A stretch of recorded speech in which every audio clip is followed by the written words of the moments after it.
গরম ফুটন্ত ঘিয়ের মধ্যে হাত ডুবিয়ে পিঠা তৈরি হচ্ছে। কেন এই কৃচ্ছ সাধন? কিসের জন্য আদিবাসী পুজোয় এমন যন্ত্রণার মোকাবিলা করেন ব্রতীরা? এই রোমাঞ্চকর দৃশ্য দেখা গেল বাঁকুড়া জেলার পাকুড়ডিহা গ্রামে। রান্না করার সময় একটু তেল ছিটে গায়ে লাগলেই যন্ত্রণার সঞ্চার হয়। আর এদিকে বাঁকুড়ার এক আদিবাসী পুজোয় ফুটন্ত গরম ঘিয়ের মধ্যে নির্দ্বিধায় হাত ডুবিয়ে ভাজা হচ্ছে গুড় পিঠে।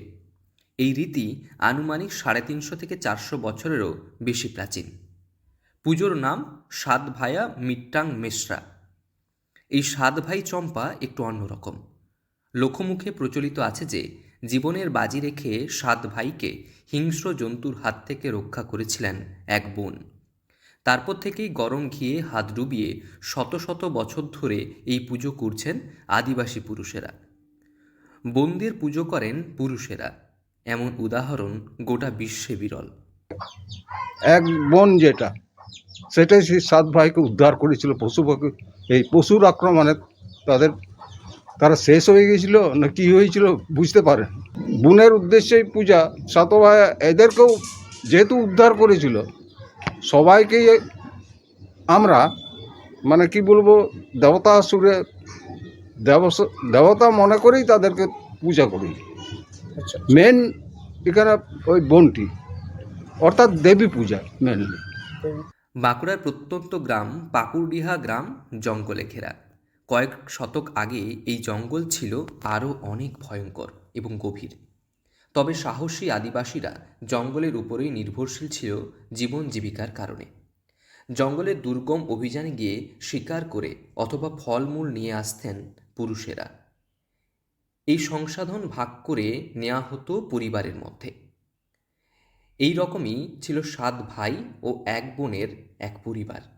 জঙ্গলে হিংস্র পশুর আঘাতে গুরুতর আহত সাত ভাইকে উদ্ধার করে বাড়িতে ফিরিয়ে আনেন সেই এক বোন।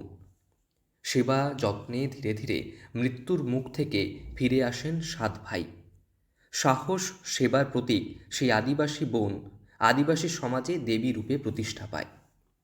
যে পুরুষেরা 1 মাস ব্রত রাখেন, তাদের সাহস এবং ব্রতের সত্যতার পরীক্ষা হলো গরম তেলে হাত ডুবিয়ে গুড় পিঠা তৈরি করা।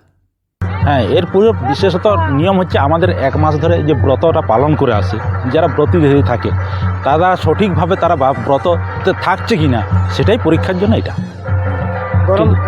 ফুটন্ত ঘিয়েতে। হ্যাঁ, তাদের যদি কোনো ত্রুটি থেকে থাকে, যেটুকু আমাদের নিয়ম কানুন মধ্যে আছে, সেইগুলো যদি ত্রুটি করে থাকে তাদের সাহস জোগাবে না।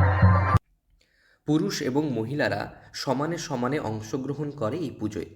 পুরুষেরা যখন এই পিঠা তৈরি করেন, তখন গ্রামের মহিলারা ধামসা মাদলের তালে উৎসাহিত করতে থাকেন পুরুষ ব্রতীদের। একদিকে যখন বিশ্ব নারী নির্যাতনের মতো বড় সমস্যা মাথাচাড়া দিয়ে উঠছে, তখন বাঁকুড়ার এই প্রত্যন্ত আদিবাসী গ্রামের বোনকে উদ্দেশ্য করে এই পুজো একটি আন্তর্জাতিক বার্তা রাখার যোগ্য দাবিদার। বাঁকুড়া থেকে নীলাঞ্জন ব্যানার্জি রিপোর্ট, লোকাল 18 বাংলা।